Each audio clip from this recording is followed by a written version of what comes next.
All right, Joe, here we go. Episode 5. We're still on the air, believe it or not. No Strokes podcast. You tell you what, we're not going anywhere as long as we keep picking them. And we're on, we're not 100%, but we're damn close.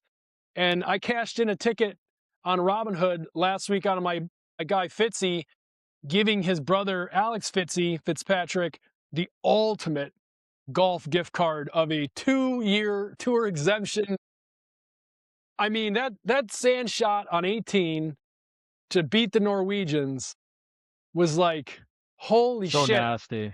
So nasty. Rarely do you see And it you out and know, you hear it. You heard yeah, it. you heard it perfectly. It was like he hit all ball. It was unbelievable.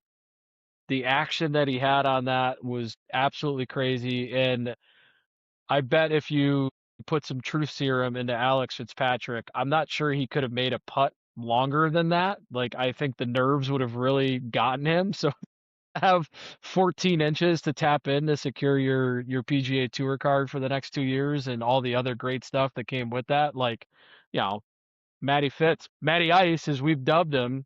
I don't know, best brother in the world. He's the new Matty Ice in my mind. I mean, I think he knew that too.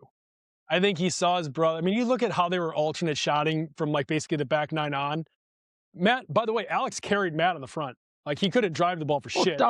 1000%, dude. Let's not shortchange Alex on that par 3 17th, which was Yeah. that was a terrifying tee shot. I think he got closer than anyone else did on Sunday. He put it to 14 feet. Matty Ice didn't cash the putt, but that shot was like, when I was watching that, I'm like, this is where it could go a little bit like haywire because, they had that big lead. Two teams caught him, and then it's on Alex on 17, and that was a stripe show. That was an absolute flush shot. So he earned it. Like No, anyone that's saying he didn't he's a earn that, tour he player. earned that. He plays on DP. He's not a nobody. He's a real player. You could tell he made golf shots, but he's not his brother, I don't think. Maybe he will be. I don't know, but he Dude, doesn't I look mean, like that. Matty Ice is the number 3 player in the world right now. Like, no Right. one's touching Matty Ice unless your name is Back Scotty to or back Rory. wins, back to back to back place. Game looks phenomenal. I got the opportunity, I think, right after we recorded on Tuesday last week after our after Heritage recap. Um, I put down on Robinhood prediction market Fitzpatrick Brothers at 8.2 cents. Took home $500 on that. Never looked back. Did not make one single other bet. That was the only bet I made. And it was like, nope, we're doing it. And to be honest with you, it pretty much looked like it was a lock the whole time. It was only in the last, the last 4 or 5 holes where it was like, oh shit, are these guys going to give it back? And then the eagle hole out for the Norwegian guys. I think it was it Ventura? Yeah, Ventura put it in there, and it was like, holy that cow, was there's a sick. That match was here. sick. Dude, they But you know had what? they had 3 eagles on alt shot. That's like And they still had a couple bogeys. otherworldly. Yeah. That's the beauty of alt shot. Like we talked about that format being less than desirable. The alt shot is so fun. Like that is true like fun golf to watch. I almost wish they just did the whole tournament as alt shot. Like that was a lot of fun. So let's get into that because that's another thing. We got 2 things right, I think. One was the Fitzpatrick brothers winning. The second one, I used this term last time. I'm going to use it again. The bygone era feeling of the tournament. I agree with you 1000% that if you sat down and you watched this tournament, particularly watch Sunday, there's no way that you were not entertained and it was not fun and different and exciting and different kind of excitement than Ryder Cup. Although I would say the PGA did a great job of where they did the pairings because it literally was like Ireland versus the Norwegians versus the American. Like it felt knockoff Timo version of Ryder Cup. But the tournament for the outsider who's not a golf sicko like you and I or gambling degenerate who's going to watch regardless is not going to tune in to something that's like negative 54 after 3 rounds. They shot a 57 on Saturday and it was like, holy cow, also kind of don't give a shit. It just, from an onlooker who's like, it doesn't have all the main names. It's sandwiched between a bunch of tournaments. There's other conversations going on. NBA playoffs are in the thick of it. You got a weird score that doesn't make any freaking sense to me. It has a pro-am feel to it. and you're Yep. playing different games, and I don't know what games on Thursday versus Friday. I think as a golf product, PGA Tour product for the mainstream viewer, it's a whiff. And I would argue that you could put, like, you remember the old days, they do the Tom Brady match, they do Stephen, Tiger versus Phil, they would do the match. I think you could get the same cumulative number of eyeballs for a one afternoon evening match or a 2 hour TGL type event. You'd get the same total viewership as you got for this whole week long of shit for that, and probably had a better product. And I think the PGA really needs to start thinking about this less or more concept, because we're about to talk about next week or this week, Cadillac Open, missing Rory, signature event. You said this last week. It's a signature event in front of a signature event in front of a major. There's a lot going on. And it just sort of feels like, if we're talking about money, which is ultimately what this comes down to, there are better ways to do this.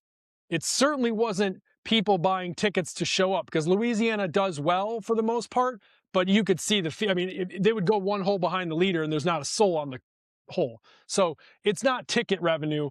This is TV contract media revenue. And I think you could do a lot more with the cool names that we have in the game right now than you are with some random ass Norwegian group who's, chasing up the rear end of the Fitzy guys. And you said at the top of the show, there is no conversation here if it weren't for the fact that you have a Fitzy brother who's on a heater getting his own brother on tour for 2 years. Like, that's the Yeah. story. You don't talk about shit about this tournament if that's not what happened at the end of this. Or that if he blew it, that'd be the other, maybe a bigger story. 1,000%. And what else? They were also hurt by the fact that their headlining group outside of the Fitz brothers, Lowry and Koepka, missed the cut, right? Like, so the tour and the TV Which we executives could not also have been predicted. happy You about said, that. I don't think, Yeah. you Yeah, said they'd have this. You no said, no I don't see vibes. No how vibes. No you had vibes. no confidence that those two guys could play together. Yeah, and they didn't. And they promptly missed the cut, right? If Shane doesn't have Rory dragging his carcass around the course in Louisiana, well, turns out he's not very good in that team event. Right. Well, here's the thing. Let's talk about this week's tournament Cadillac. But carrying forward, Fitzpatrick is now the FedEx Cup leader. He's world number 3. He's 3 wins in the last 4 starts. By the way, that's more than, or matched, or more than all of Tommy Fleetwood's career. He did that in about 3 weeks. That didn't take much. And he's not at Doral this week, which does take a little bit away, but I don't think you can blame the guy after, Well, what he's gone through, and you got a major coming up. he played last week when everyone else took a breather, so I get it. I completely get it. And we get one Fitzpatrick in it because Alex is like, "Oh shit, I'm on the tour now. I'm going to the signature event. No cut, guaranteed money. Count me in." A $20 million signature event for a Yeah. guy who was just on DP Tour a minute ago. Yeah. Oh my God. Not bad work if you can get it. Holy shit. Amazing work. What are we doing? What are you doing this weekend? I'd love to go play in this event. Why can't I have a brother who's good at golf? So look, we got this tournament. I actually am excited about it because I am a huge fan of Doral. I think that the Blue Monster is one of the coolest golf, sort of, as a course, as a story. Again, we like to talk about our friends at Fried Egg a lot. You should go check out, if you haven't. Fried Egg had an incredible story on sort of the reimagination of the Blue Monster, Gil Hand's renovation, the origin of this course that is basically water. I mean, it's like 13 out of 6, whatever, 16 out of 18 Yeah, it's holes. crazy. The entire tournament comes down to the 18th hole. The course is, in general, a course where iron play matters. The balls don't roll out. If you hit bad drivers, you're pretty much screwed. This is, I guess we're kind of coming on 4 or 5 weeks in a row for you and I, where that second shot, I guess the first shot matters maybe more than ever compared to the other tournaments we've handicapped so far. Like, if you have a bad drive, you really are in deep shit. But the scoring here is an iron play, strategic, don't hit balls that are going to be, any chance of water. If you're playing aggressively, or Thursday, Friday, probably Saturday, you more than likely will not find your way at the top of the leaderboard, is what it sounds like. Yeah, and I echo what you said. Great course. I'm glad that the PGA Tour is back. I don't think they've been back since 2016. It's such a different course than RBC from 2 weeks ago, right? Where that was, kind of plot your way around the course. This is the longest course that the PGA players are gonna have this year. So you're gonna look at, yes, shots gained approach, but the stat that I'm honed in on is total driving, right? Which is length, but also accuracy, because to your point, there is water everywhere.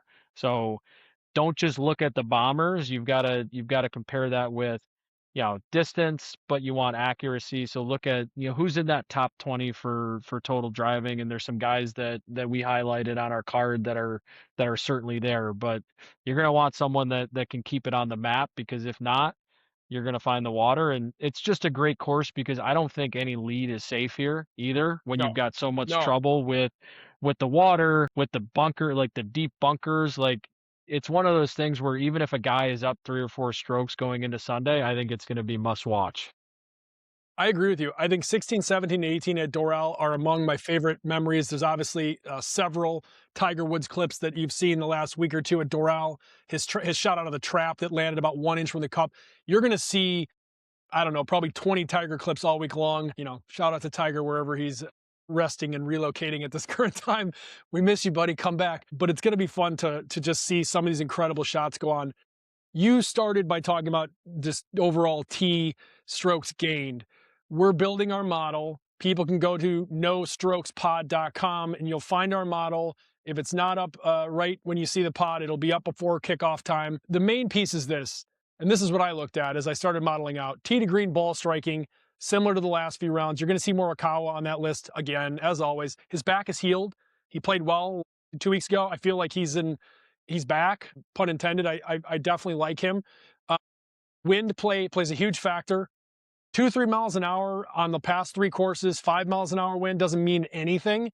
5 miles an hour here is a drift into the water on a tee shot. It's the end of a hole. It's a Bingo. double bogey and it's nothing.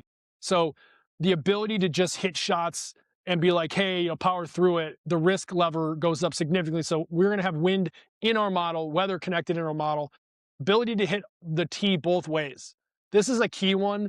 You'd think professional golfers could do this nonstop. They all can probably pull off the shot. It's a matter of difference whether they can do it with confidence and do it in play. So being able to sort of be a switch hitter off the tee is important. So guys who, to your point, have a great tee game, not distance, accuracy, play. Everything I just said here, I don't even have to look at the model, Joe. Scheffler's entire game is what we just named. I mean, I don't want to As it like jump always, the as it all, as it all. yeah, well, right. That's very true. But this is like specifically, this is when he's going to lose, right? I don't want to. I'm gonna steal the lead here. Scheffler is. I go by Robinhood because I'm one of those junkies. He's got a 23% chance to win this tournament. It's a tournament where the course plays to his strengths. It plays against the strengths of the other two guys who are the next best in golf behind him. It is one of the weakest fields he's going to be in, except for the one that he won at the beginning of the season. And in general, he's got 2 weeks basically that he had to work on his own game. So, I mean, he's been playing really well. It looks like he's got past his Thursday shit. I don't know. Who else do you pick? Like, is there even a point? Who else do you pick in that? I mean, there's always a point, because you're getting more value on Robinhood. Like, if you're looking at just the typical sports books, he's 3 to 1, and yes, it's a limited field. Yes, you're missing 5 of the top 15 players in the world, but like, I don't know, 3 to 1 on a 75-person field, just those odds suck. Now, if he's cashing your ticket for you on Sunday, you're happy you took it, but I'm always going to sprinkle a little bit further down the board. And the only call out with Well, yeah, you Scotty, got to which we bet. the You only got you call got to out be with some bet. Scotty, which we've talked about before, is he's really good at courses that he's seen before and won at, and then like subsequently won at.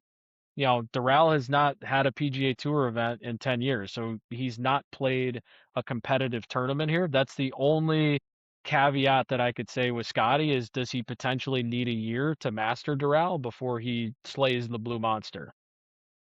Well, you did bring it up. So I'm just going to provide you with alternatives because I'm a good friend. Saying he has a 23% chance, actually, since we started talking, it's now 24%. Saying It he has keeps a going up. 24%, oh yeah, saying he has a 24% chance of winning, 23% chance of winning, also means he has a 77% chance of losing. One could say, if you feel like he's got the game to have this high markup, but hasn't won necessarily historically on courses he hasn't played before and won on, that maybe you put 100 or 200 contracts on the 77% chance of losing.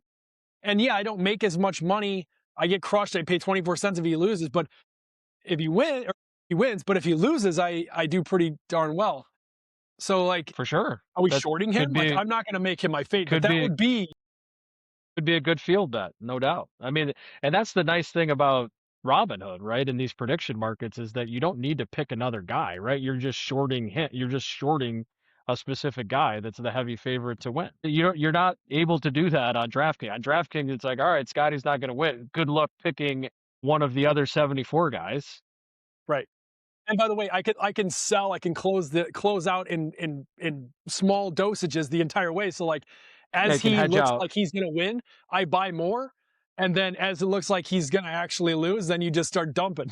I should have been a fucking stock trader, except this is finally there's an asset that's I'm smart enough to understand, which is Yeah, degenerate gambling. you are trading equities. You're just trading it on golfers instead of companies. That's all. I mean, the existence of this stuff legitimately draws into question my entire career. Why would anyone invest in almost anything other than like ETFs when they have the ability to have this kind of volatility and have assets that they can get in and out of in a 4-day golf tournament? You could literally bet on, LeBron James. It's incredible. And not bet, because betting is like kind of binary. You're up to the machine tells you cash out or win or lose. Here, I can play it. I literally can trade LeBron James's game 5. I can trade it. Crazy. Unbelievable. All right. Well, we got to give guys more than I still need a tutorial on all of this stuff. So maybe I we just we gave do it an to you. episode on. No, We you've been will, you know living what? in it, man. We I'm will a get simple DraftKings man. I'm learning from you. We'll get somebody on who's an expert, and they'll talk us through the whole thing. I think since we are talking about it and people are listening to this, if you're not familiar with prediction markets, I think the best way to really make this understandable and use it is you stop thinking in terms of lines. It's not odds. You're thinking in terms of, and which is the same thing, but it's said differently. It's a percentage. It's just a percentage of wins. So like, I wouldn't talk about being negative 450 or negative 300. I would say he's got a 25% chance of winning. Oh, 1 in 4. Got it.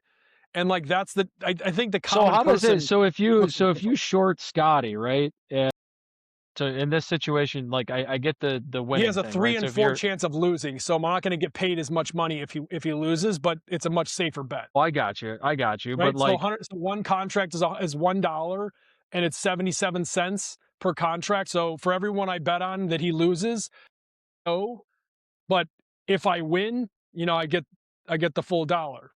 But like, you have a 77% chance of not losing, so that's pretty good. but in that scenario, if he wins, are you Yep. then, if you laid out Yeah, I'm fucked. 500 contracts, 77 you're bucks. Oh yeah, 77 well more. cents times however many Yep. contracts that you bet. Okay, I got it. Yep. Okay. Yep.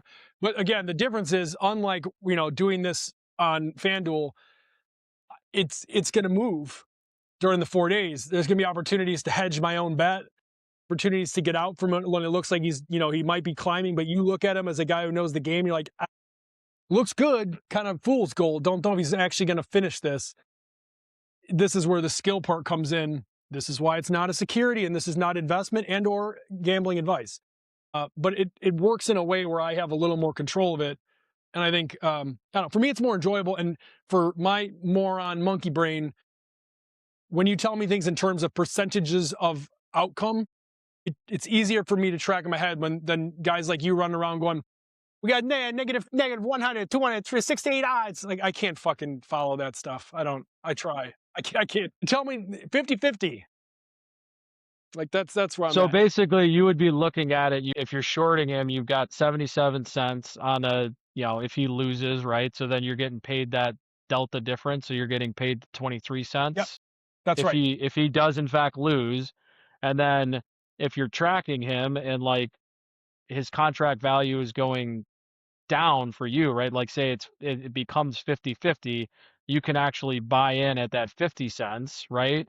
And lower your cost basis, basically. Correct. That's correct. And like, literally, I'll give you a Scott bet right here.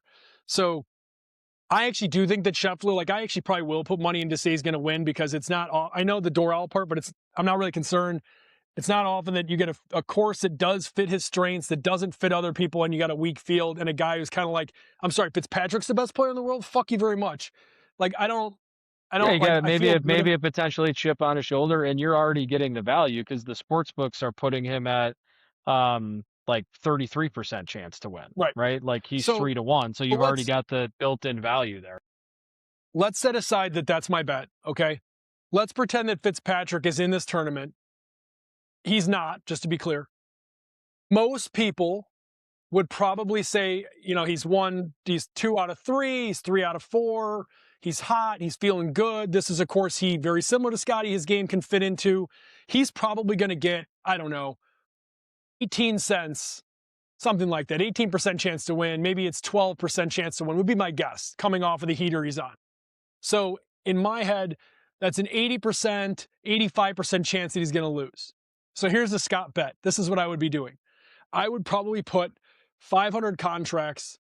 For simple math, I'll just say 100. 100 contracts I would put on him to lose, right? So Fitzy's going to lose 85%. I'm positive he's not going to run this back to back to back. Could be wrong. But if I'm wrong, it's not like, it's not the end of the world. Then I would look down the list and I see Cam Young, 6.9 cents, a little high for me. Not totally high on him. Kawa, I think his back is healed. I think this course works well. He's played here before, at least as an amateur. I think he's in great form. And at a 4.2% chance to win, that's a lot of upside. So I've got 100 contracts on Fitzpatrick losing at 85% chance of losing, right? I put another 100 on Morikawa with a 4% chance to win. I maybe throw a little bit on Minwoo Lee, although that's not historically been great, but he's only a 2.7% chance. Then I probably sprinkle 25, 25, and 50 on like a Cam Young, a Goddard, somebody, Fleetwood, somebody who's, in the. Yeah, so basically you're trying Oh, to win Russell on both. Henley.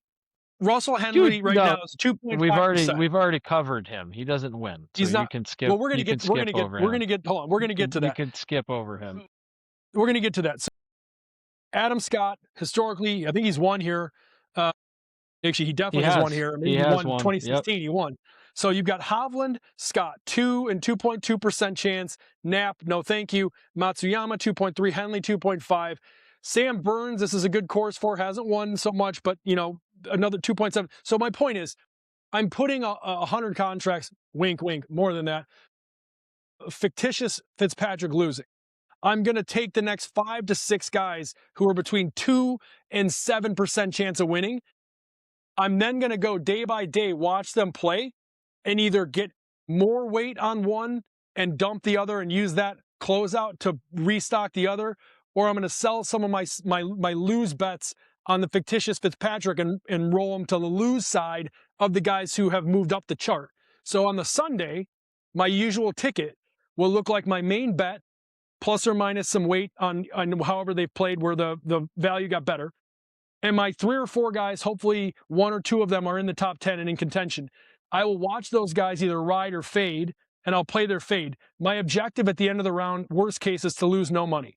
I win some bullshit bet that covers my risk on the other side.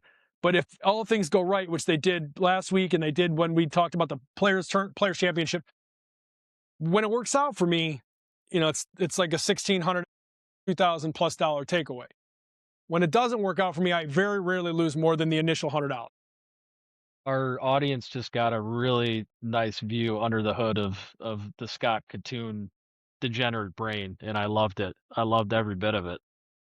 This is, by the way, there's a new newsletter that's going to be coming out towards the end of this week where we're going to feature this podcast. What a segue. What a segue. Yeah, it's almost like we're getting. As well as some of my crazy Scott Katoon brain on how I invest in some of the deals that we get. Since I brought it up prematurely, I might as well finish the thought. There's a little segment at the end of it that I think will be fun for people. I've gotten together over the last decade and had the opportunity, fortunately, to invest in a lot of companies, 20+ companies. There was a Valor equity scout for a little while. And, a couple of these companies are pretty well known unicorns, companies that we've had the opportunity to invest in: SpaceX, XData AI, Anthropic, all the big ones. Airbor, which is the deal with Palmer Luckey, and Lonsdale's group, the Founders Fund, we get a lot of cool deals. And I used to joke when we would get it on the golf course, it would be my wedge fund. Some rich guys have a hedge fund.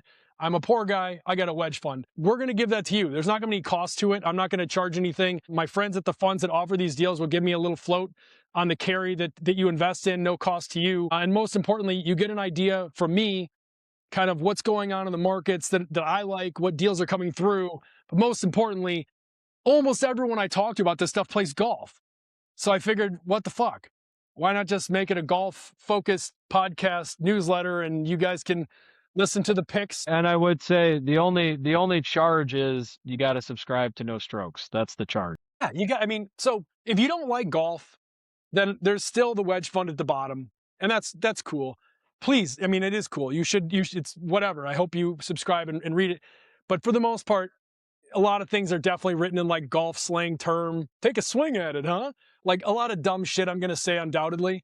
So ideally, you're a fan of this podcast. But just to be clear, these two things are not linked together. It's just a really fun way for me to stay connected with everyone and share deal flow, which happens for me. And Joe, I'm sure it's like you on the golf course. So why not make it part of the show? So this is my shameless plug for the middle of this show. And now let's go back to the normal scheduled program, which is Joe making some picks on the winner, top 5, top 10, your best pick for 20, and you and I can come together on our fade, and I think we're going to agree on it and have a little fun. Yeah, we got the fade. When I'm going down the board here. You mentioned his name. This guy he shows up in big tournaments. Sam Burns, dude. Like he seems like he's on the precipice of something big.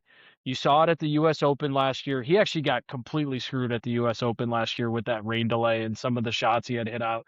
He's just a big time player, rolls the rock, which you always want with a winning ticket. I just got a feeling about him. So I'm going to do him to win. Top 5. This is a guy that I'm replacing Fitzpatrick with this guy on a guy I'm just going to ride until he wins a tournament because it's coming.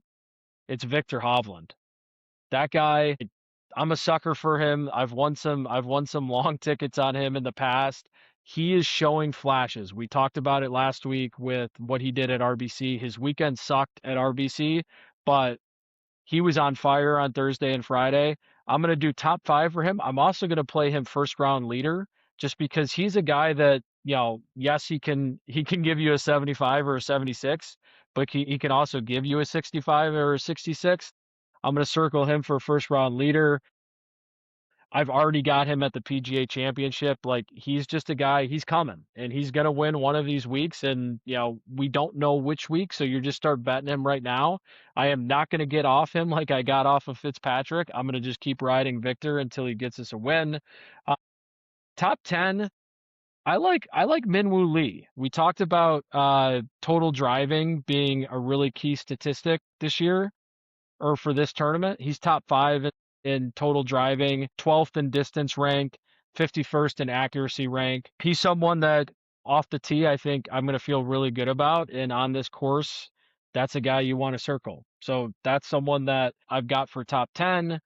Top 20. Let's see here. Who do we got on our bucket 3 here? You know what? I'm going to go back to our boy Akshke. He disappointed for us at the Masters. Absolute blow up on that back 9. I think he comes back here and gives us a top 20. That's your picks? You're all in my on that? Picks, Akshay, man. That's my picks.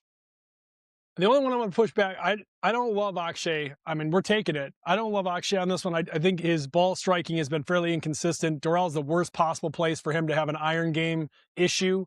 And he's been shown to have, when confidence is wavering, he kind of looks lost out there. If I had to push back on any of your picks, that'd be the one. I love Sam Burns and Hovland. Yeah, well, you and I are always going to agree on Hovland. And I think this is just betting on what we've seen from Burns. I get it with Akshay.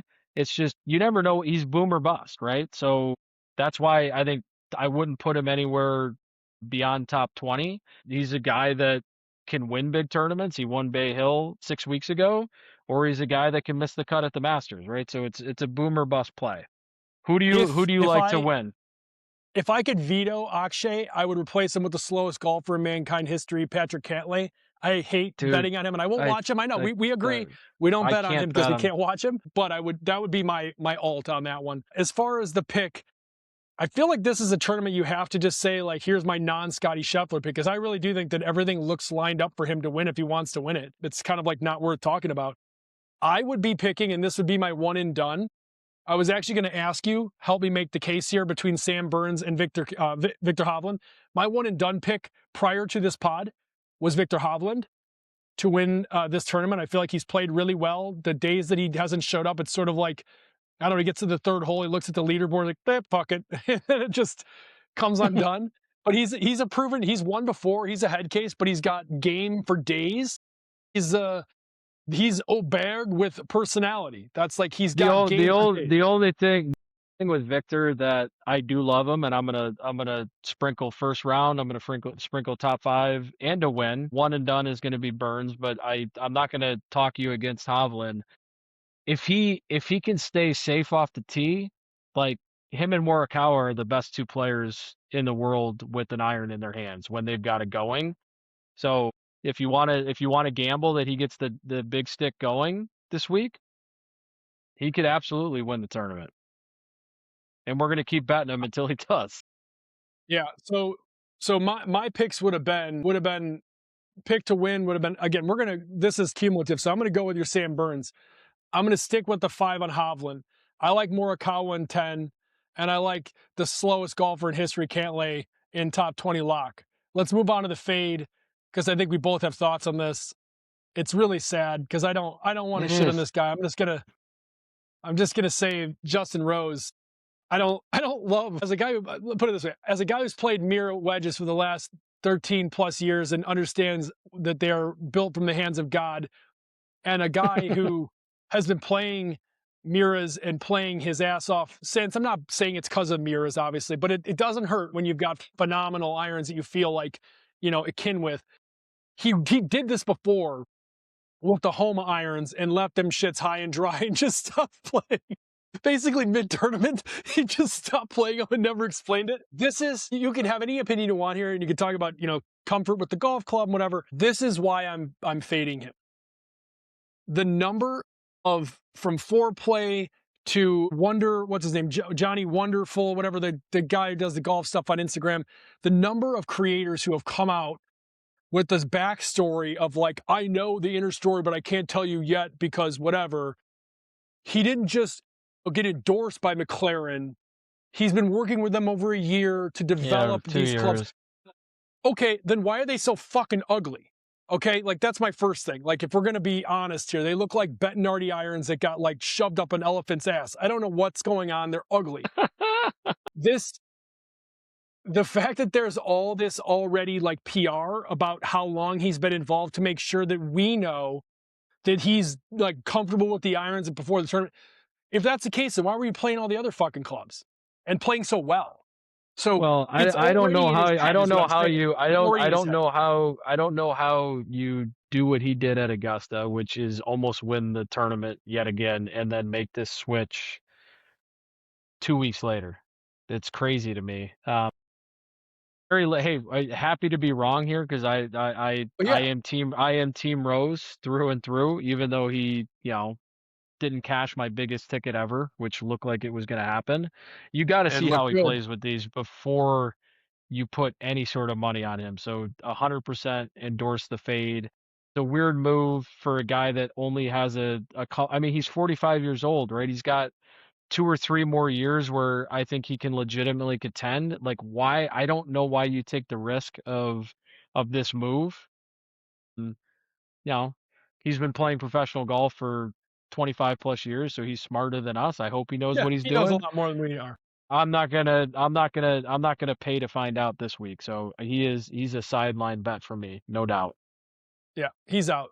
So what I will say to kind of wrap things up on it, I mean, as a content producer, I love this story regardless, right? Because if he loses and we faded him, that's the start of next week's show. If he plays incredibly well with brand new irons, the start of next week's show is that everything in golf is marketing and all clubs are basically the fucking same. Which is like, if you can show up, I honestly, Joe, I don't like that club looked like it was the Ford Taurus of irons. I don't know. I don't remember seeing shit that ugly in a long time. Like early Cobra days, maybe the last time I saw irons, it looked that stupid. So if he comes out and he plays well with them, I'm going to be excited to tell everyone that anything in your bag is as good as your swing, and that's just the end of it. And if he loses or doesn't play well, which I don't actually wish upon him because I do like Justin Rose in the story, I will tell you we faded him and we were right. And I hope that we are right that it's like a 1-2 punch Scotty, Sam Burns, Victor Hovland top five. And then we will be on, I would say, the heater of all golf heaters. We'd be 5 weeks in a row with at least one of our picks in the top five or top two. So good start. 1000%. I think we're gonna get it this week. I really do. I mean, we're gonna keep the momentum. I mean, we got it last week, so Well, you just did. keep it Share going. some of that wealth. I No, it's need to we, get. man. I Like I told you. said. Yeah, you did. Uh, you want to talk Furyk real quick before we adjourn? Yes, yes, yeah. So Jim Furyk is gonna Give gonna our lead give the our listeners the Ryder Cup. Furyk story.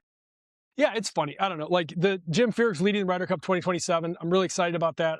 I love Jim Furyk. I've loved his crazy ass swing for a long time. He's a really funny guy and like loved among his peers. So I think it really is like a great pick aside from, how we got here or whatever is almost irrelevant. Some years ago we were at the BMW, was at Cog Hill. One of my foursome pals, Doug, he's like my on-course bestie. We were, very clearly worn, no phones on the tee box, no pictures, no this, no that. And this idiot's standing there and I'm like looking at him as he just like pulls the phone out of his pocket, first in the line, takes a snapshot right as Furyk's walking up. And the security guy walks in. Like this is so strange because usually you're penalized for doing something stupid like this. In this case, he was penalized. They took his phone, but they brought him on the tee box. And literally where they took the phone and put it in a bag, he's standing over top of Furyk's bag.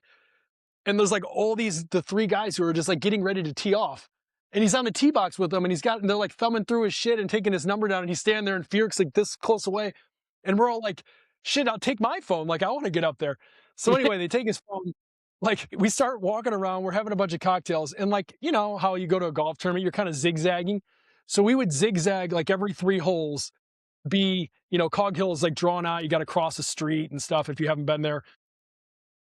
And so we're crossing in about every three or four holes. It's intersecting right as Furyk's group is coming through. And the first time I walked through, he's like, hey, that's that fucking idiot whose phone got taken on three. And then like we laugh, we're like, ha ha, whatever, cheers. And then it just became a thing all the way down to the 18th hole. We're watching him come in. I think he finished like the top 12 or he had like a good round, but it wasn't to win.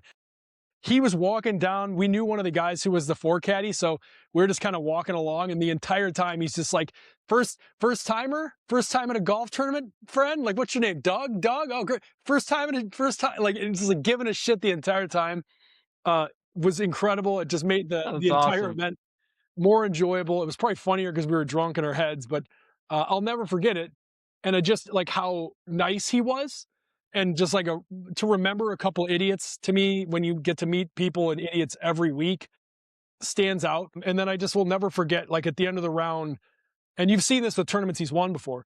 At the end of the round, a lot of his peers stuck around and they were like, hey, Jim, great. Like there was guys who like had, Jason Day stuck around. He did the same thing with Furyk at the BMW at Conway Farms years before that. Like these guys really respect him. Obviously, Jason Day will be on the other team, but these guys really respect him. And I feel like it sets up really well for a Ryder Cup. We've got a guy who I think is quietly kind of a badass and he's funny and he knows my guy's friend's name.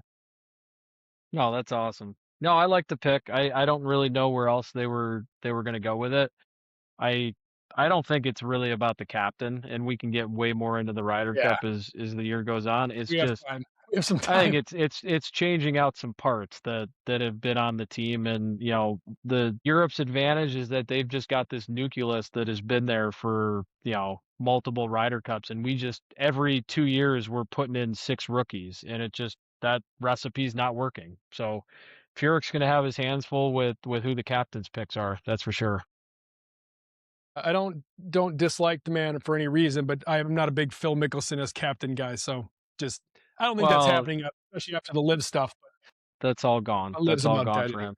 I mean, he would have been that was his his when he won captaincy the was going to PGA. be Beth. Well, no, it was going to be Bethpage. That was Yeah. circled Yeah. for Phil Mickelson. He was going to, and that's how you ended up in the mess of Keegan, which I love Keegan, but if you watched Full Swing, which I think we talked about it last week, 4 episodes, I was disappointed in that, and a majority of it was Ryder Cup. But like, dude, that guy had Keegan had an impossible job. He was a top 15 player in the world, and he was having to figure out the Ryder Cup and whether or not he put himself on the Ryder Cup. It just he was going to be a great captain of the Ryder Cup. It just shouldn't have been when he was in the prime of his playing career. So I think, a little bit of a disservice to him. And, if Phil would have not gone scorched earth on, on the PGA Tour, I think that would have looked a little bit different. If you want to have a bunch of guys stay on the course as long as humanly possible, you make Zach Johnson the coach, and no one of those guys will come back in ever. I fucking hate Zach Johnson more than I hate almost anything in life. But that's a story Well, for another day. and he had one of the worst Ryder Cup captaincy performances of all time. Couldn't have happened to a better guy. Joe, this has been fun. This has been fun. I'll Always, look Scotty. forward to recapping Cadillac next week with you. Yep, let's get another winner. Take care.